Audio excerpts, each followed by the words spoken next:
In fiscal year 2013, Congress allocated $34 billion for HUD's budget, with an additional $16 billion appropriated to HUD's Community Development Block Grant, or CDBG, program in the aftermath of Superstorm Sandy. In the first 6 months of this year, the HUD Inspector General's office has released 49 audits, which included recommendations that $739.5 million in funds be put to better use.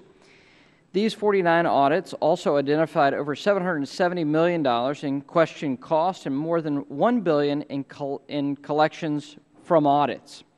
As a result of the HUD IG's investigations of suspected fraud in HUD programs, HUD has so far recovered $74.9 million, and the investigations resulted in 225 indictments or information gathering, and 270 convictions, pleas, or pretrial diversions during this fairly short 6-month period. Of particular concern to this committee is the handling of the CDBG program, the largest source of federal financial assistance to support state and local neighborhood revitalization, housing rehabilitation, and economic development activities.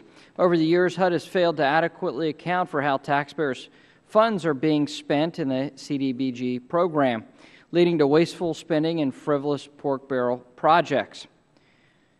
Although one of the 3 national program objectives for the CDBG program is that projects principally benefit low and moderate income persons, critics have noted that the CDBG funds often end up being used for parks, pools, street signs, and community centers, diverting dollars from those communities with the greatest need, in particular housing.